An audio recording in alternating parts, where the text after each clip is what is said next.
Something big may be happening behind the scenes. And if you've been closely following this off-season, you've probably noticed things heating up.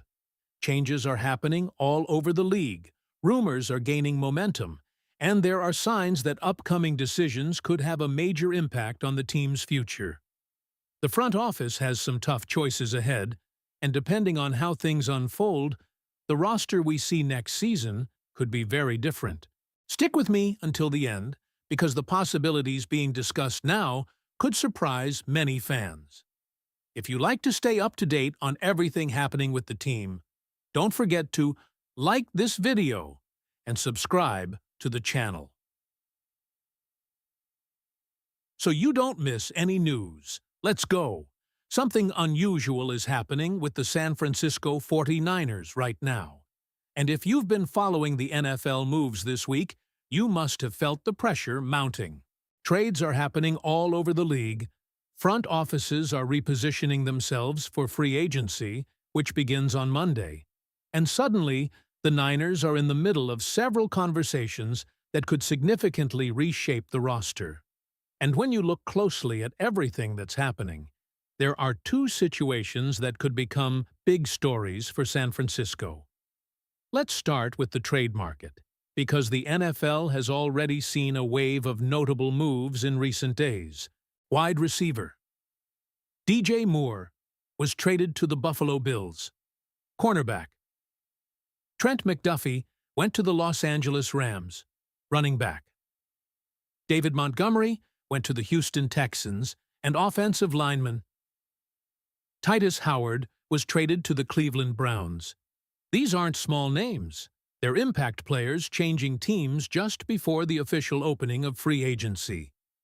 The DJ Moore trade, in particular, may have redefined the wide receiver trade market across the league.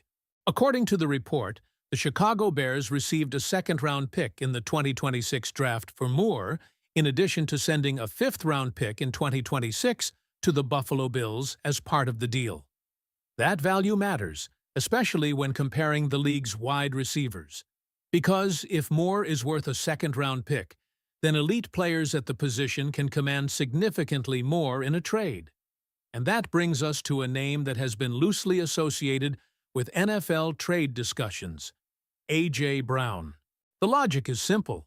If Moore is valued as a second-round pick, someone like A.J. Brown, a much more dominant wide receiver, would likely cost at least a first-round pick.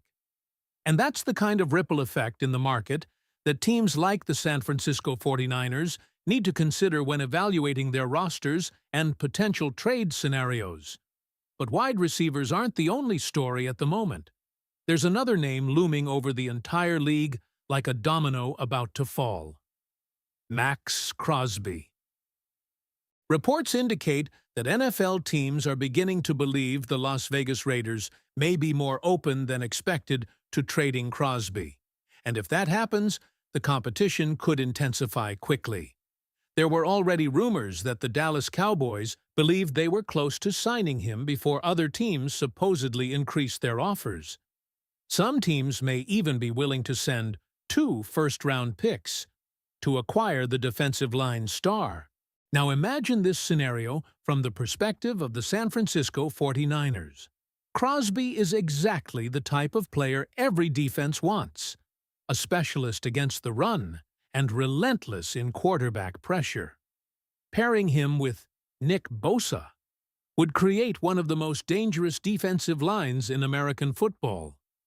But the cost would be extremely high. The Raiders could not only demand 2 first-round picks, but Crosby is nearing 29 years old, has a salary cap impact exceeding $30 million, and has finished each of the last 3 seasons dealing with injuries. This combination creates a difficult question for San Francisco. Is it worth sacrificing valuable draft picks for a star who may not be part of the team's core in the long term? Because, at this moment, the 49ers seem to be entering a subtle rebuilding phase. This organization values team building through the draft, especially since rookie contracts allow teams to maintain financial flexibility. And when you look at the Niners' draft capital over the next 2 years, those picks are incredibly important for maintaining roster depth. San Francisco currently holds its top picks in 2026, including a first-round, second-round, and third-round pick, plus several fourth-round picks. In 2027, they again possess their first, second, third, fourth, and fifth-round picks, along with 3 seventh-round picks. Therefore, if the 49ers were to enter the race for Crosby, it could mean sacrificing their 40-20 first-round picks in 2026 and 2027, possibly even adding mid-round picks. That's a high price to pay for any team. And yet, the idea of adding another elite pass rusher to that defense is exactly the kind of move that could propel a team into the title race. But this is where the situation gets even more interesting, because while the league watches the domino effect of Max Crosby, another decision is quietly brewing within the 49ers organization involving their quarterbacks. And that conversation revolves around Mac Jones. After revitalizing his career under Kyle Shanahan, Jones suddenly finds himself.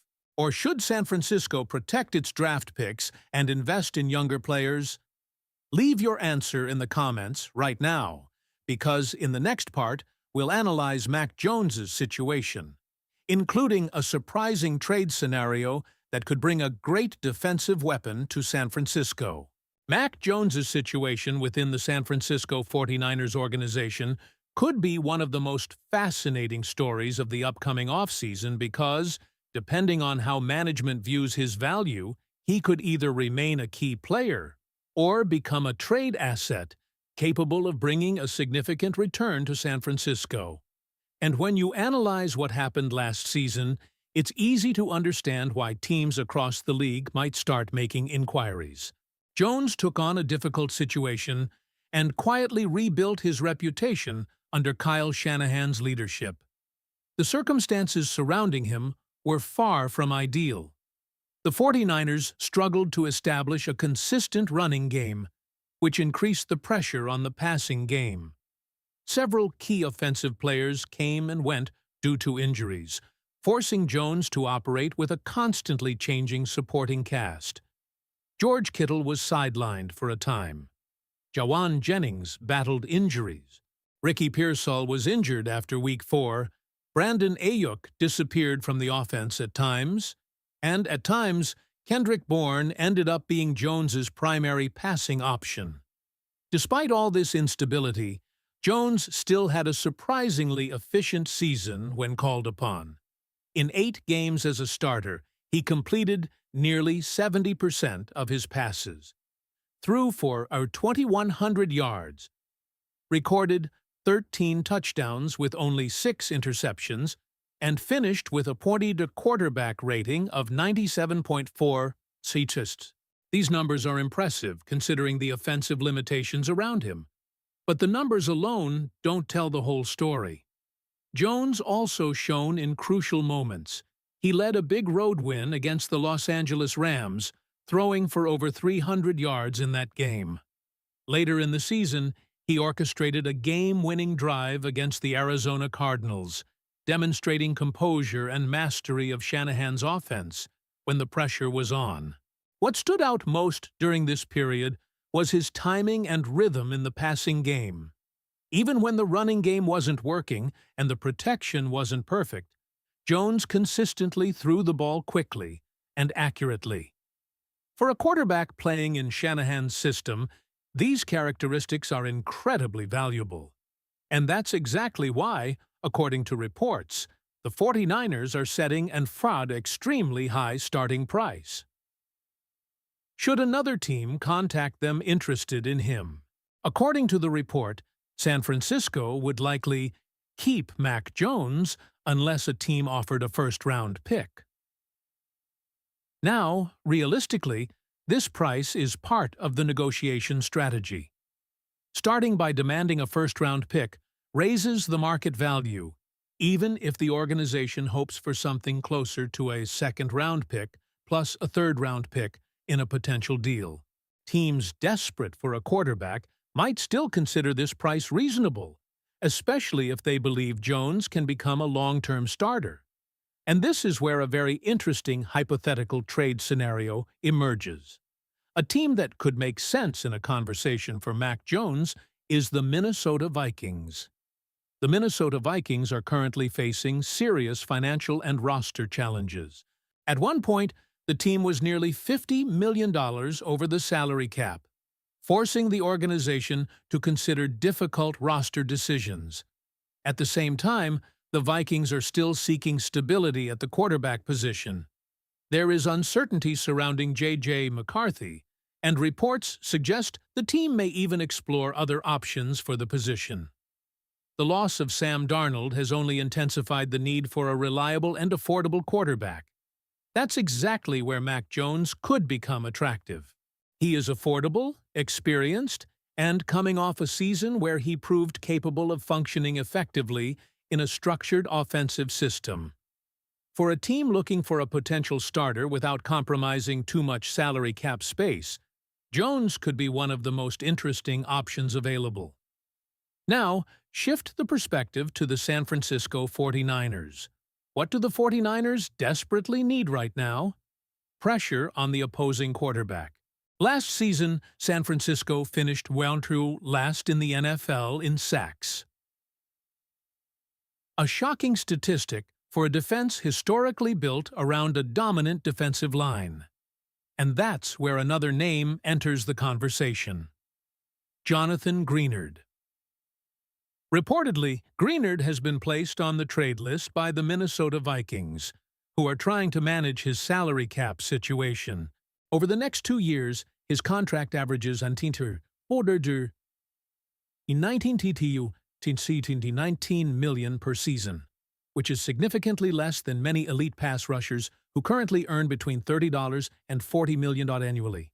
Even dealing with a shoulder injury during the season, 2.5 sacks, 15 tackles for loss, 22 quarterback pressures, and 52 tackles. This type of production would immediately help the 49ers defense, which is looking to restore its identity in the pass rush alongside Nick Bosa.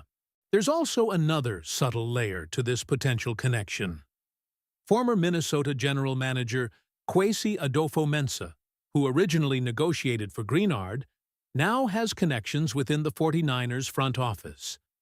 This familiarity could provide valuable information about the player's worth, his strengths, and his long-term potential within a defense like San Francisco's.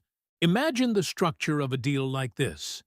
Mac Jones goes to Minnesota, giving the Vikings a potential starting quarterback on a manageable contract.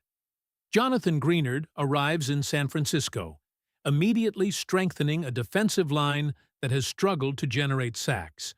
Both teams would fill important needs, and suddenly, the 49ers defense gains a proven pass rusher without having to sacrifice several first-round picks, as could happen in a trade for Max Crosby. Of course, an important question would still remain for San Francisco if this happened. Who would be Brock Purdy's backup quarterback? Purdy has suffered from injuries throughout his career, so the 49ers would need a reliable option to replace him if Mac Jones were traded. This decision alone could determine whether the front office decides to keep Jones or turn him into an improvement for the defense. But when we look at the overall NFL landscape now, the wave of trades, the increased value of players on the market, the proximity of the start of free agency, it's clear that the 49ers are at a crossroads, with several important decisions to be made. So, now I want to know your opinion. If you were in charge of the 49ers front office, what would you do? Would you keep Mac Jones as Brock Purdy's backup? Or would you trade him if it meant bringing in a pass rusher like Jonathan Greenard? And since you're here, don't forget to like, subscribe to the channel, and turn on notifications so you don't miss any important news about the San Francisco 49ers.